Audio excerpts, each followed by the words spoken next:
안녕하세요. 오늘은 2025년 소그룹공과 제32과 갈릴리 호수 온전한 믿음의 훈련장에 대해서 함께 나누어 보도록 하겠습니다. 오늘 함께 나누실 하나님의 말씀은 마태복음 14장 22절에서 33절까지 말씀입니다. 영상을 잠시 멈추시고 성경을 펴셔서 하나님 말씀을 천천히 읽어보시기를 바랍니다. 말씀을 다 읽어보셨으면 오늘의 내용을 함께 읽어보도록 하겠습니다. 한 사람의 크기는 어디에 달려 있을까요? 세상 사람들은 한 사람의 크기를 지식과 배움의 정도에 있다고 생각합니다. 또한 세상 사람들은 한 사람의 크기를 가진 것과 소유에 달려 있다고 생각합니다. 어떤 사람들은 한 사람의 크기를 그 사람이 가진 힘과 명예에 있다고 생각합니다. 그러나 우리 예수님은 한 사람의 크기를 지식과 돈과 권력에서 찾는 것이 아니라 바로 그 사람의 믿음을 통해 찾으셨습니다. 자연의 재앙인 지진과 폭풍우 앞에서는 지식과 돈과 권력에 상관없이 모든 사람이 별반 차이가 없다는 것을 우리는 철저히 깨닫습니다. 한 사람의 크기를 결정하는 것은 바로 그 사람의 믿음입니다. 우리는 어떻게 온전한 믿음의 사람이 될 수가 있겠습니까? 갈릴리 호수에 있었던 제자들을 통해 온전한 믿음을 소유하는 것을 함께 배우겠습니다.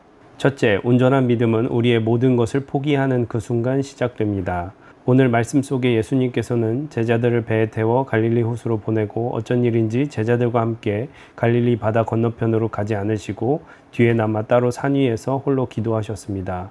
그런데 저물녘에 배를 타고 떠날 때 아주 잔잔하던 그 갈릴리 호수가 얼마 지나지 않아 돌풍이 불기 시작하였습니다. 그때 갈릴리 호수 가운데 이미 나와 제자들은 뒤로 배를 돌릴 수도 없는 상황이었습니다.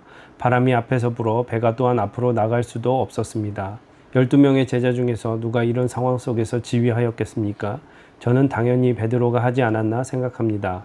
처음에는 이렇게 노를 저어라, 저렇게 노를 저어라, 돛을 이렇게 움직여라, 저렇게 움직여라, 아니 돛을 내려라 등 갖가지 방법을 써서 이 풍랑의 상황을 모면하려고 하였을 것입니다. 갈릴리 호수를 훤히 꿰뚫고 있었던 어부들이 그 제자 중에 많이 끼어 있었습니다. 그러나 이런 폭풍우의 상황에서는 어부 베드로나 세리였던 마태나 동일하게 할 수 있는 것이 아무것도 없었습니다. 베드로가 처음에는 사람들에게 이렇게 하라 저렇게 하라 지시하였을 것 같지만 시간이 지나고 자신이 다른 사람들과 똑같다는 것을 금방 깨닫게 되었을 것입니다. 배가 이미 육지에서 수리를 떠나 바람이 거스름으로 물결로 말미암아 고난을 당하더라. 바람이 반대쪽에서 불어와서 제자들이 심히 고난 가운데 있었던 것을 잘 묘사하고 있습니다. 여기에서 한 가지 놀라운 사실은 주님께서 갈릴리 호숫가 옆에 산 위에서 기도하시면서 이 모든 것을 다 지켜보고 있었습니다. 그런데 예수님께서 언제 제자들에게 그 폭풍우를 뚫고 가셨습니까? 밤 사경에 예수께서 바다 위로 걸어서 제자들에게 오시니 예수님께서는 제자들에게 밤 사경에 가셨습니다. 여기에는 놀라운 예수님의 뜻이 숨어 있습니다. 유대인들은 해질 때부터 해 뜰 때까지 일경에서 사경의 시간으로 나누었습니다. 밤 1경은 오후 6시에서 9시, 밤 2경은 9시에서 12시, 밤 3경은 1시에서 3시, 밤 4경은 3시에서 6시입니다. 그러니 여기 예수님께서 사경의 제자들에게 가셨다는 것은 이른 새벽 4시쯤에 가셨다는 말씀입니다. 제자들이 밤이 새도록 폭풍과 파도와 싸우게 하시고는 새벽에 찾아가셨습니다. 제자들이 약 8시간이나 9시간의 악몽과 같은 폭풍과 파도와 사투하게 하시고 이른 새벽 4시쯤에 오시는 것입니다. 도대체 왜 이렇게 하신 것일까요? 예수님께서는 제자들이 먼저 자신들의 경험과 힘으로 그 파도와 폭풍우에 맞서게 하셨습니다. 그들은 결국 그 모든 것들이 다 소용없다는 것을 철저히 깨달았습니다. 그들이 노를 힘껏 젓고 배를 잡고 자신들의 힘으로 모든 것을 다 해보게 하셨습니다. 그러나 가장 숙련된 어부 베드로를 위시해서 모든 제자들이 아무런 소용이 없다는 것을 깨닫게 되었습니다. 모든 것이 자신의 힘으로 되지 않는다는 것을 철저히 깨달을 수 있는 시간이 바로 이 밤 사경이었습니다. 오늘 우리 주님께서 밤 사경에 제자들에게 오신 것은 그들이 빈손이 될 때까지 기다리셨습니다. 경험도 지식도 자신들의 힘도 내려놓는 그 순간을 우리 주님께서 기다리셨습니다. 그것이 바로 밤 사경 새벽 4시였습니다. 예수님께서 제자들에게 기대하셨던 온전한 믿음이 바로 이것이었습니다. 자신의 모든 것을 포기하는 순간을 기다리셨습니다. 우리 주님 앞에 온전히 두 손 두 발 다 드는 항복의 순간을 기다리셨습니다. 우리가 빈손 들고 주님 앞에 나아갈 때 온전한 믿음의 역사가 일어납니다. 그때 그 빈손 위에 주님께서 채워주십니다. 이것이 온전한 믿음입니다. 온전한 믿음은 우리의 모든 것을 포기하는 순간에 시작됩니다. 내가 우리 가정의 주인이 되기를 포기하는 순간, 내가 내 인생의 주인 되기를 포기하는 순간, 내가 내 사업과 직장의 주인 되기를 포기하는 바로 그 순간 믿음의 역사는 시작되는 것입니다. 우리가 잡은 것을 내려놓고 주님께 빈손으로 온전한 믿음으로 나아가시겠습니다. 둘째, 온전한 믿음은 매 순간 주님의 편을 택하는 도전을 하는 것입니다. 우리는 또한 베드로를 통해 온전한 믿음을 배우게 됩니다. 그 풍랑이는 바다를, 그 파도치는 바다를 향하여 우리 주님께서 걸어오셨을 때 아무도 감히 주님께 요청하지 못한 것을 베드로는 요청하였습니다. 베드로가 대답하여 이르되 주여 만일 주님이시거든 나를 명하사 물 위로 오라 하소서 하니, 베드로가 주님이시다라는 말을 듣고 물 위로 걷게 해달라고 말합니다. 베드로가 물 위를 걷고 싶어 이런 말을 했을까요? 가장 숙련된 어부, 가장 갈릴리 바다를 잘 아는 가장 연장자인 이 베드로가 도대체 왜 물 위를 걷겠다는 것입니까? 그것은 이 폭풍과 풍랑 위에 떠 있는 배가 더 이상 안전하지 않다는 것입니다. 모든 제자들이 이 배만큼은 떠날 수 없다고 생각할 때 숙련된 어부인 베드로는 분명히 알았습니다. 이 배는 더 이상 안전하지 않다는 것을 말입니다. 그랬기에 물 위를 걸어서 주님께 가기를 소원했던 것입니다.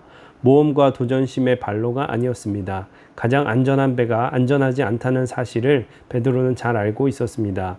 베드로는 그 배가 안전하지 않다는 것을 알고 주님 편을 향해 나아가는 도전을 하고 있습니다. 주님께 나아가는 것이 가장 안전한 것임을 베드로는 잘 알고 있었습니다. 온전한 믿음이 바로 이것입니다. 우리가 지금 현재 서 있는 곳이 안전하여 보일지라도 항상 주님의 편을 택하는 것, 주님의 편으로 나아가는 것이 바로 온전한 믿음입니다. 눈으로 보기에는 배 안에 있는 것이 가장 안전한 것 같지만 우리 주님과 함께 하는 것이 가장 안전합니다. 늘 주님의 편을 택하여 살아가는 성도는 물 위를 걷는 놀라운 하나님의 은혜를 경험하게 됩니다. 우리는 지금 이 순간 무엇을 위해 주님 편에 가기를 선택해야 합니까? 그것을 선택하신다면 물 위를 걷는 놀라운 하나님의 은혜를 분명히 경험하게 되실 줄 믿습니다. 셋째, 온전한 믿음은 주님만을 바라보는 것입니다. 온전한 믿음은 주님을 바라보는 것에서 옵니다. 믿음의 주요 또 온전하게 하시는 이인 예수를 바라보자라고 선포하고 있습니다. 주님만을 바라보는 것이 온전한 믿음입니다. 오늘 말씀 속에 보니 베드로는 주님만을 바라보고 주님 편에 서서 살아가려고 물 위를 걸어갑니다. 그러나 강한 파도에 그의 시선을 빼앗기니 의심할 수밖에 없었습니다. 주님께로 향한 우리의 시선이 다른 곳을 바라볼 때 믿음이 떠나가고 의심이 임할 수밖에 없습니다. 이렇게 주님을 바라보고 세상을 번갈아 바라보는 사람을 예수님께서는 믿음이 적은 사람이라고 안타까워하며 부르셨습니다. 오로지 주님께 그 시선이 고정된 사람은 큰 믿음의 사람이라고 칭찬하셨습니다. 백부장이 자신의 종이 병에 걸린 문제를 가지고 예수님을 찾아왔을 때 예수님만 바라보는 그 믿음을 보고 큰 믿음이라고 하셨습니다. 가나안 여자가 갖은 수모와 수치를 당하였으나 예수님만을 바라보는 그 믿음을 보시고 큰 믿음이라고 칭찬하셨습니다. 온전한 믿음은 주님만을 바라보는 믿음입니다. 이 갈릴리 호수에서 예수님은 당신만을 바라보기를 소원하셨습니다. 현재 주님께서 우리의 믿음을 훈련시키는 갈릴리 호수는 어디입니까? 우리의 그 갈릴리 호수에서 주님께서는 우리의 온전한 믿음을 보시기를 원하십니다. 온전한 믿음의 시작은 우리의 모든 것을 포기하는 순간에 일어납니다. 온전한 믿음은 주님 편에 서기를 도전하는 것입니다. 온전한 믿음은 주님만을 바라보는 믿음입니다. 네, 이렇게 해서 2025년 소그룹 공과 제32과를 함께 읽어보았고요. 나눔과 적용을 천천히 읽어보시기를 바랍니다.